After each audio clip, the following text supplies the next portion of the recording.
أعوذ بالله من الشيطان الرجيم. بسم الله الرحمن الرحيم. الحمد لله رب العالمين، والصلاة والسلام على سيد المرسلين وعلى آله وصحبه أجمعين. رب اشرح لي صدري ويسر لي أمري واحلل عقدة من لساني يفقه قولي. سبحانك لا علم لنا إلا ما علمتنا إنك أنت العليم الحكيم. ولا حول ولا قوة إلا بالله العلي العظيم. Kitab Wisyahul Afrah, muka surat 20. Muka surat 20 baris yang ke-9 daripada atas. Muka surat 20 baris yang ke-9 daripada atas.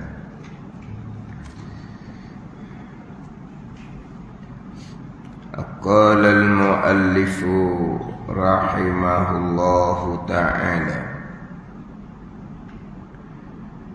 wa nafa'ana bi'ulumihi amin.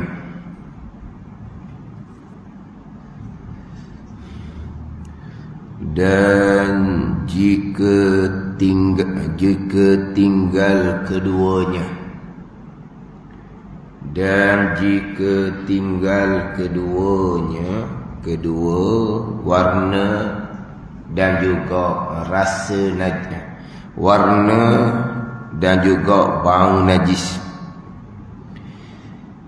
Dan jika tinggal keduanya, tinggal warna najis dan juga bau najis pada satu tempat, kemudian warna najis dan bau najis yang tinggal ni daripada najis yang satu,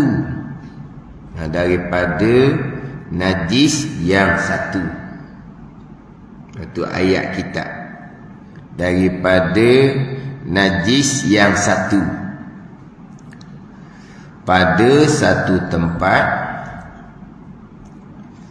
daripada najis yang satu. Hukum dia, maka wajib dihilangkan kedua warna dan juga bau najis, melainkan jika uzur macam mana ni, seperti barang yang telah terdahulu. Mana barang yang telah terdahulu pada tinggal rasa najis. Mana pada tinggal rasa najis terdahulu, baris yang ke-7 daripada atas tu. Melainkan jika uzur daripada menghilangkan rasa najis, uzur ni sekira-kira tiada hilang, melainkan dipotong akan dia. Itu seperti barang yang telah terdahulu pada tinggal rasanya. Hukumnya, maka dimaaf akan dia, akan najis yang tinggal warna dan warna dan bau pada satu tempat daripada najis yang satu. Ini sambungan hak minggu lepas. Hak minggu lepas tu kena ingatlah apa bicara. Kalau hak minggu lepas kita dah ingat bicara, hak baca kitab sani ni apa benda tu?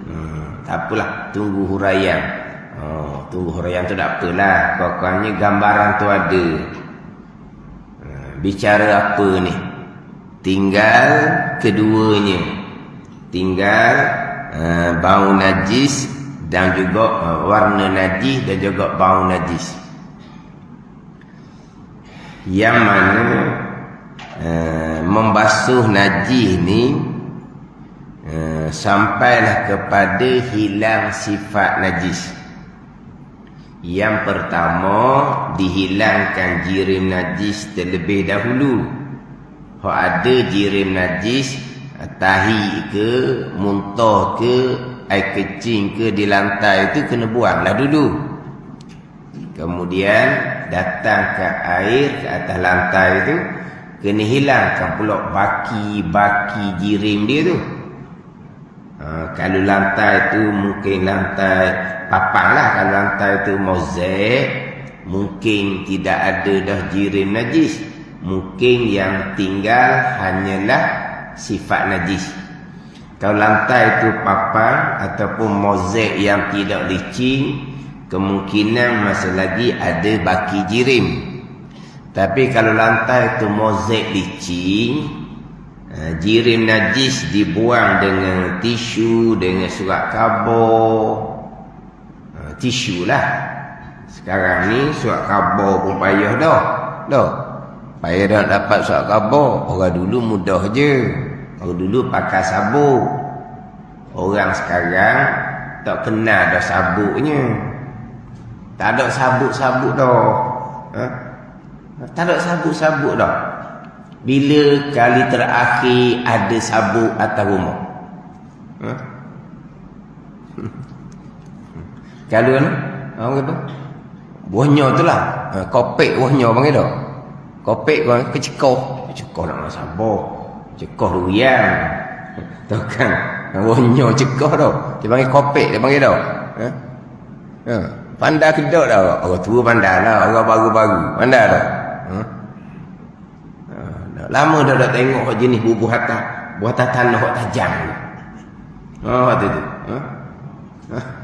Adalah mungkin di dekat-dekat buahnya banyak tu dia dah.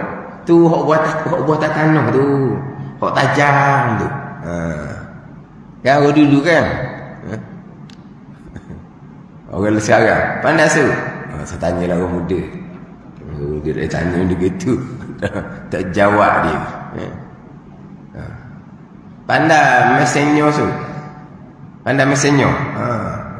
Pandai mesenyo. Nak mesenyo kan. Jangan buat teragak-agak. Itu boleh teragak-agak nak mesenyo ni. Makan tangan. Dia kena confident baru boleh mesenyo. Kalau daya. Dia kena gak bubuh lalu pegang. Gitu. Ada ni. Mesenyo pun tak pandai. Kukunyo. Kukunyo tu kok. Tu lagi lama tu dah. Kukunyo tu lagi lama. Sebab masa saya tu pun ada mesenyo dah. Kukunyo tu jarang-jarang dah. Ada lagi hok kuda kukunyo tu. Kuda panggil dah. Ada. Kalau ada kuda kukunyo tu bomon nak. Tu bomon buat apa? Dia kata banyak jin nupang situ dia kata. Dia nak berubat, nak berubat dengan jin tu lah. Nak minta tolong jin hok ada di kukunyo. Dah lama tak pakai. Tak ada sabuk-sabuk dah kita ni. Dah pergi pasar balik siap dah. Pergi pasar balik siap dah. Gitu je. Kalau boleh tengok ke mesinnya kok pasal lah. Pasal tengok dia mahir macam mana. Dulu pakai sabuk lu ni surat khabar pun. Dah sekarang ni kan orang dah baca surat khabar dah kan. Dah, orang dah baca surat khabar dah.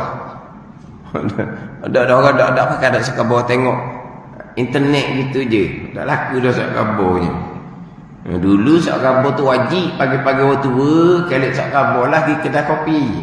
Waktu barang wajib je kalau orang dulu lah. Dah kita nak buang najis ni. Tisu lah sekarang ni. No. Tisu lah.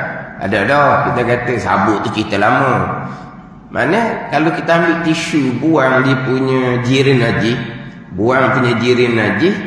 Kalau latar tu latar mozaik licin, hilang jirim. Tinggal sifat. Maka kita pun datang air, Oleh kerana jirim sudah tak ada, kalau jirim tu masih lagi ada, kena hilangkan jirim lah, sikit-sikit baki tu. Kemudian hilangkan sifat. Berapa kali basuh najis? Tidak ada bicara berapa kali. Basuh najis hingga hilang jirim dan sifat. Warna, bau dan juga rasa. 3 sifat najis. Hingga hilang sifat. Bila hilang sifat, maka sucilah tempat najis. Direct, selesai kewajipan, barulah sunat meniga. Sunat meniga. Sunat meniga ni pun ada orang tak faham apa dia sunat meniga. Ada orang kita tak faham apa dia sunat meniga. Dia panggil apa? Sunat mentiga gitu. Dia buat 3 kali tu panggil apa? Mentiga. Tak standard bahasa meniga. Buat 3 kali itulah. Buat 3 kali itu. Tak ada dalam bahasa baku, bahasa Malaysia. Meniga. Menduakan, menigakan. Tak, kita tak. Menduakan, menigakan. Ke semua ini? Menduakan, mentigakan. Ke gitu? Masuk? Mentigakan. Meniga. Sebab saya pernah terpandang dalam FB tu, meniga tu apa? Awak tak faham? Jadi menduakan, mentigakan. Bukan gitu dah. Meniga ni selesai kewajipan basuh najis. Sebab hilang dah jirim, hilanglah dia punya sifat. Selesai. Barulah sunat datang ke air kali kedua. Kemudian sunat datang ke air kali yang ketiga. Kita datang ke air kedua ketiga ni, dia mudah je nak dapat kedua ketiga ni. Faham tak? Mudah je nak dapat kedua ketiga. Bukan kata kedua siram, lap dahulu, selesai kedua. Siram, kemudian lap, barulah yang ketiga. Tak. Kita datang air, kalau banyak sedikit, datang air dia pun mengalir. Kemudian kita siram lagi ni. Selesai aliran yang pertama, menyusuli, itu aliran yang ketiga. Faham tak ni? Dia nak dapat sunat meniga ni bukan kata beres selesai dah kewajipan. Dia bunyi macam down tau. Down tau. Sebab jauh dah sikit ni. Bunyi down ke apa-apa? Ngau, down apa? Gepa, gema. Tak bunyi kita. Bunyi gema tau. Kita panggil apa? Down. Down apa panggil? Mana saya buat jauh dah ni. Biasa tak ada gini. Nak kata hujan panas dah luar tu. Panas dah. Sekarang selesai kewajipan. Jirim awal-awal hilang. Hilang sifat, selesai kewajipan. Sunat menigakan. Jadi kita nak yang kedua boleh pada sunat, yang tiga boleh pada sunat. 2, 3 tu kita nak kira macam mana? Adakah kena cerai? Maknanya datang air yang kedua, berarti lap, datang air ketiga. Begitu? Tak. Ada ni. Contoh. Kita pergi kepada berwuduk. Kita letak muka bawah pahit. Kita pun air kena di muka, kita pun niat wuduk, kita pun gosok. Rata kali pertama, selesai kewajipan. Yang kedua, ketiga, berapa saat aja dapat yang kedua sunat, dapat yang ketiga sunat. Ada ni? Ini nak sebut meniga ni. Sekarang kita masuk muka bawah pahit. Kita pun gosok muka. Gosok, kita niat mengambil wuduk. Dapat niat untuk terangkat ada kecil sekalian muka, kalian pertama sekejap sangat-sangat. Sebab apa? Sebab terkadang kita ni air kena di muka 2-3 saat baru dapat niat. Kalau kita letak muka bawah pahit, saat yang kedua ketiga baru dapat niat. Ketika tu air pahit berada di mana di muka kita? Air pahit berada di mana di muka kita? Sebab kita mula-mula masuk muka bawah pahit tu, air memang kena di dahi dulu, baru turun ke bawah. Tapi biasanya kita saat yang pertama niat tak dapat lagi. Saat yang kedua, ketiga baru dapat niat. Ketika kita dapat niat, saat yang kedua, ketiga tu, air pahit tu berada di muka kita di mana? Ada soalan tu? Ada di mana? Ada di dahi, ada di pipi, ada di dagu. Air belaka tu, kan air pahit kan dia laju kan? Jadi saat kita berniat tu, air wuduk kita bukan berada di dahi. Air wuduk berada di pipi, berada di dagu. Maknanya kalau kita berhenti sekejap ambil gambar, di dahi air lain, di pipi air lain, di dagu air lain, kemudian dia bergerak. Lah sekejap yang bergeraknya. Mula-mula kita masuk muka bawah pahit, memang air kena dagu dulu. Tapi kita 2 saat baru dapat niat. 2 saat itu air sudah sampai di dagu. Air di dahi air lain, air di pipi air lain, air di dagu air lain. Faham tak? Maknanya kita berniat air wuduk ada di sekeliling kawasan muka di saat yang sama, terangkat hadas kecil di sekeliling kawasan muka. Itu je. Sekejap je. Ada ni. Kita gosok ni sebab kita nak dapat pahala sunat. Sebab sunat gosok, tak gosok pusat. Malaikat mazhab Maliki, tak gosok tak sah wuduk. Memang kita akan gosok. Tapi apalah kita gosok sekalipun, kita dapat je niat air wuduk sudah berada di satu muka, sudah selesai terangkat ada kecil di muka. Beres dah kewajipan yang pertama di saat 2 saat lepas berniat. Sesaja tu air pun masih lagi ini mengalir di muka. Yang kedua, yang ketiga, berapa saat dia? Selepas berniat tu. Selepas berniat, berapa saat je kita dapat pahala sunat meniga. Hak kewajipan meratakan air di muka, terangkat ada kecil, hak tu mula-mula. Tupung sebab ada kita masuk muka bawah pahit, saat yang pertama, saat yang kedua. Saat yang kedua tu air duduk dagu dah. Air di dahi air lain, air di pipi air lain, air di dagu air lain. Ada ni. Selagi tak berniat, tak panggil wuduk lagi tu, takkan jadi terangkat adas kecil, takkan jadi lagi, takkan jadi mustamah pun air tu. Sebab belum berniat. Di bawah pahit tu 5-6 saat pun bukan air wuduk lagi ni. Air wuduk nyocor bawah dagu tu kekal air mutlak. Kalau sayang kau ambil cetor tadah bawah tu. Kalau nampak macam rawaswah. Rawaswah payah dapat niat. Jadi muka pahit kita ambil cetor bawah dagu dia. Kenapa tu? Air mutlak bazim. Ada ni. Orang apa ni? Orang nganying bagi tau. Dah. Dia muka bawah pahit, tak niat-niat dia kata. Bersah-sah tak niat. Kita pun ambil bekas, kita bubuh bawah dagu dia kat dada dia. Kenapa tu? Nak tak ada air. Tak ada air apa? Air tu air mutlak.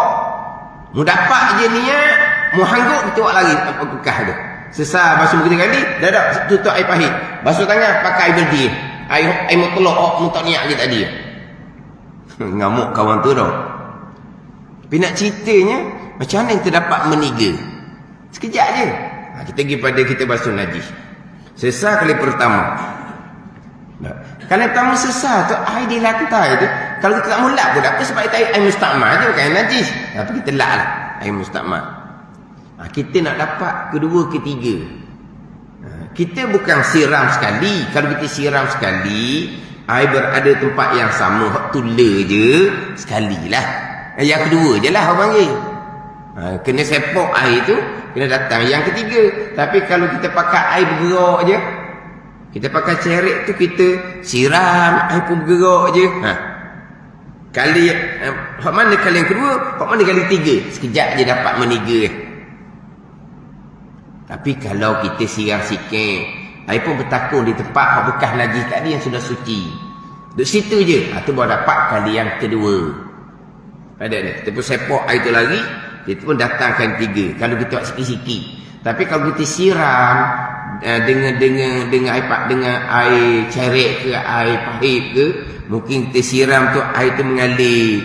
Yang kedua, yang ketiga, sekejap je dapat. Sesat sunat. Itu panggil meniga. Sunat saja. Tidak ada basuh najis wajib 3 kali. Tidak ada. Sebut berulang kali dah. Yang ada meniga wajib adalah istinja dengan batu. Wajib dengan 3 batu ataupun 3 tisu. Itu wajib dengan 3. Pada ni. Melainkan mazhab Hanafi Hambali sunat je meniga. Yang wajib sekali sahaja hilang jirim najis, beres istinja. Sekali ke 2 kali ke sesat kewajipan. Barulah sunat meniga. Kita tak. Kita tetap wajib meniga. Walaupun buat kali pertama, sapu tempat najis yang kali pertama dengan tisu lepas kencing contohnya, kali yang pertama tu habis dah. Air kencing di tisu tu habis dah. Kita lap kali kedua, tak ada tinggal, tak ada nampak bekas air kencing, tak ada dah. Kali ketiga, lagilah tak ada. Tetap wajib meniga. Ni hak kata wajib 3 kali ni. Istinja dengan batu ataupun tisu. Barulah wajib meniga. Dia kencing. Lepas dia istibrak, dia berdeheng, apa semua. Di kemaluan dia tak ada apa dah kencingnya. Dia pun ambil tisu, dia pun lap. Kali yang pertama. Dia lap kali kedua tu, mungkinlah ada sikit pun tak pernah ada dah kali yang kedua tu. Lap kali ketiga tu kosong lah. Di tisu tak ada apa pun. Tetap wajib meniga. Itu je wajib 3. Basuh najis tidak ada. Basuh najis bilang sekali selepas selesai kewajipan, hilang jirim dan hilang sifat. Warna, bau dan juga rasa. Perbicaraan sekarang ni, ada najis yang dia punya sifat dia tu payah juga nak hilang. Sifat warna, bau ataupun rasa. Warna, bau ataupun rasa. Hak jenis payah nak hilang. Jadi kitab ni mulai dengan hak rasa. Bau, warna, bau, rasa. Rasalah sifat najis yang paling keras. Rasalah. Mana rasa licin, kasar. Masih lagi ada najis tu. Kalau najis tu jenis licin tu dah hilang. Kalau najis tu kasar ke purang ke, kasar atau purang pada purang, dia berasa tu. Masa lagi tak hilang. Hak sifat najis yang paling keras. Kemudian najis apa yang dia punya rasa najis tu paling sukar untuk hilang? Tanya dan mengulpah. Saya nak jawab. Saya tengok dah FB pun tak ada yang menjawab. Habis-habis dah FB, ustaz lah datangkan contoh. Kami tak tahu. Saya duk tanya sebab saya tak tahu nak bagi contoh lah ni. Dan FB pun tak ada yang menjawab. Satu najis yang sifat rasa dia payah nak hilang. Kalau sifat warna mudah cari, sifat bau mudah cari. Sifat rasa tu di tempat tu tetap berasa dia punya licin najis tu rasa lagi. Ke macam mana? Ke macam umpama minyak. Minyak contoh minyak yang najis. Minyak yang najis. Mana basuh-basuh tu dia punya minyak tu dah hilang. Dia punya apa? Beleming panggil. Beleming panggil dah. Panggil apa? Beleming lah, beleming minyak tu. Gitu. Supaya nak hilang beleming dia. Sebab beleming ni rasa, ada rasa. Kalau contohlah kita kata sama ada minyak tu najis mutawassithah ke ataupun minyak tu najis mughallazah. Nyatalah minyak babi contohnya. Jadi basuh tu tak hilang dia punya rasa minyak tu lah, rasa beleming tu. Boleh tu?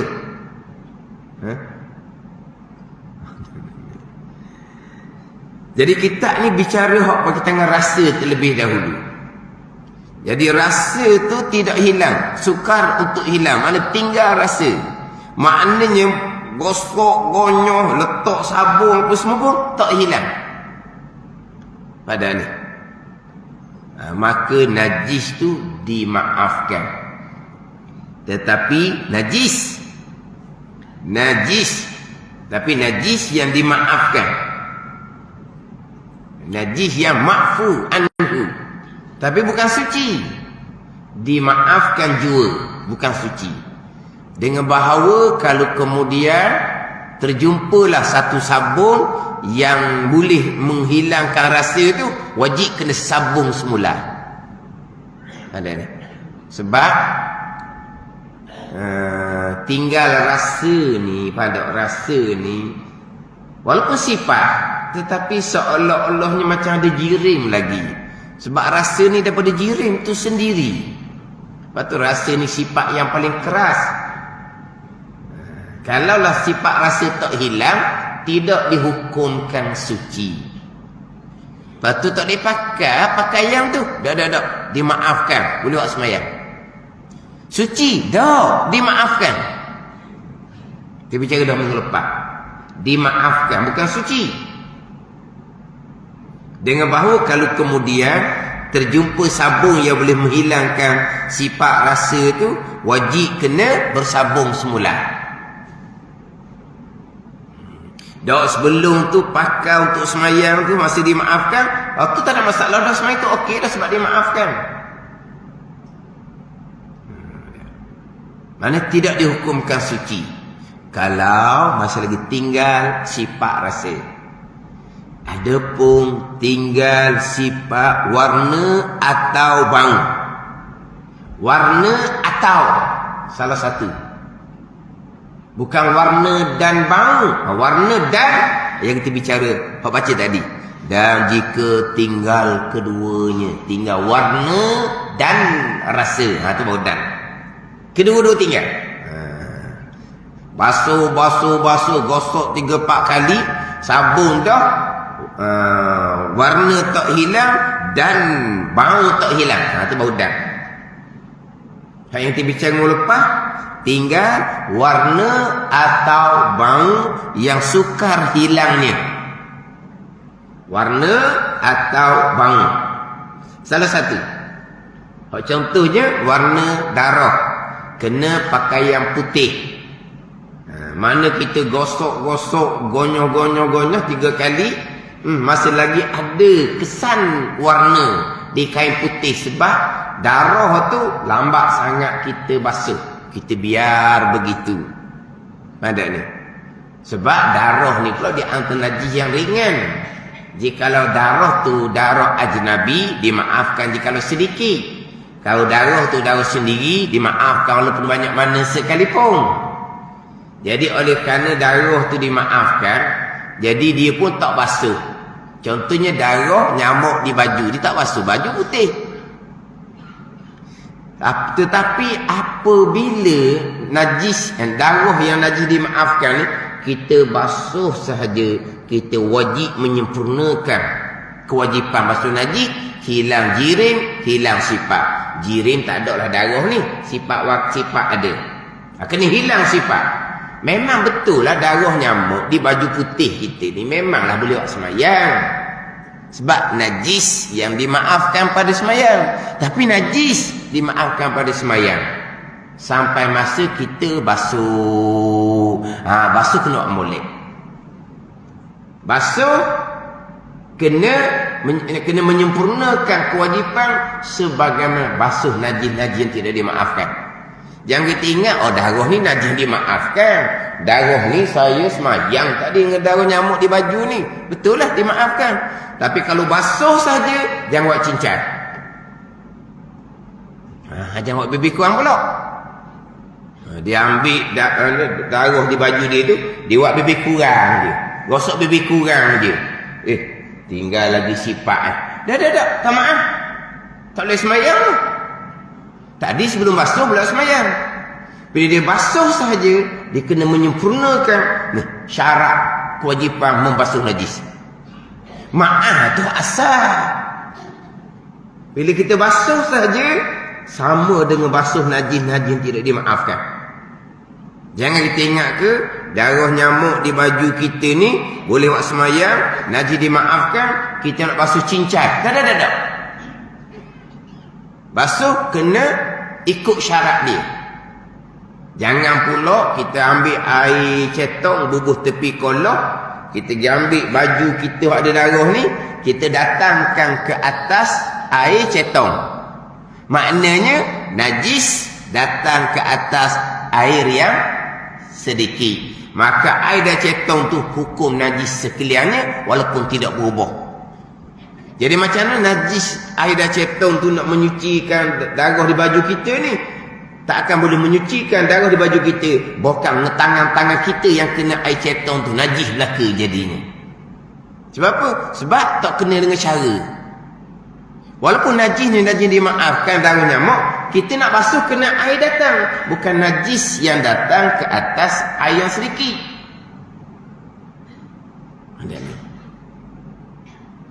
Tapi kalaulah kok darah di baju didatangkan ke dalam air kolah, tu lain, air banyak ni air sedikit, air cetong. Betul, darah nyamuk di baju semayang kita dimaafkan pada semayang, sah semayang. Tapi sampai saat kita nak basuh, kena basuh betul-betul. Sebab apa? Sebab najis. Tadi semayang sah, dimaafkan pada semayang. Tapi darah tu najis. Bila najis, basuh najis ni. Ada pasal najis, sehingga hilang sifat. Oleh kerana darah di baju kita, baju semayang kita putih tu lama dah, baru kita basuh, jadi kita gonyoh, tinggal juga warna, dah hilang juga warna tu. Pakai sabun dah hilang juga warna tu. Maka hak seumpama tu hukum suci, bukan dimaafkan. Suci betul benar. Tuhran hakikian, suci yang sebenar-benarnya. Suci. Hak tinggal rasa tadi tak suci, hanya dimaafkan. Tinggal warna sahaja, bau tak ada, rasa tak ada. Tinggal warna ni sukar untuk dihilangkan. Sekiranya dia gosok 3 kali, tak hilang juga.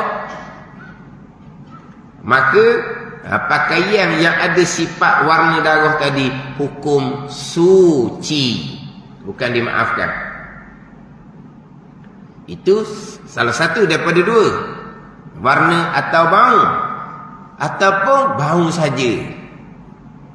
Bau saja ni macam-macam contohlah. Bau tahi, ayam munah gitulah, hak warna kuning tu. Dia hak najis yang baunya keras. Tu mungkin banyak contoh dah. Hak bau dia agak keras sikit lah.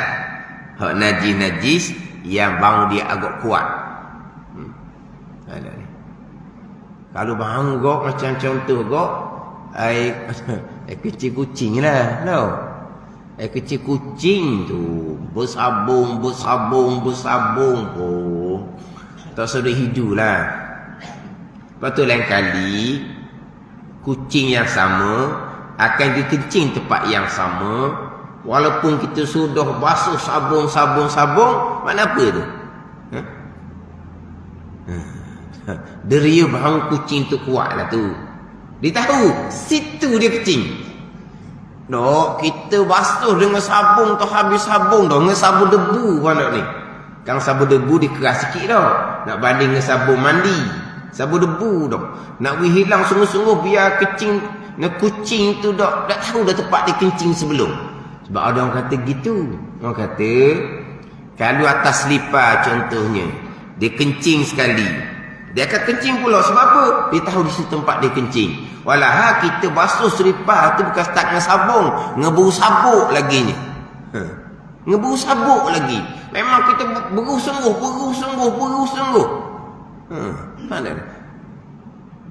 Tapi tak tahulah, takut bau dia ada dapat lagi tu. Tapi nak kadang cerita kadang-kadang antara hak sifat najis yang keras ni air kencing kucing lah. Mana kita bersabung. Kadang-kadang tangan kita pun lekat bang. Kita bersabung tak hilang. Sukar untuk hilang. Hukum suci. Suci. Bukan dimaafkan. Hukum suci. Salah satu ni. Sama ada tinggal warna macam warna darah. Ataupun tinggal bau. Umpama bau tahi. Ataupun air kencing. Salah satu.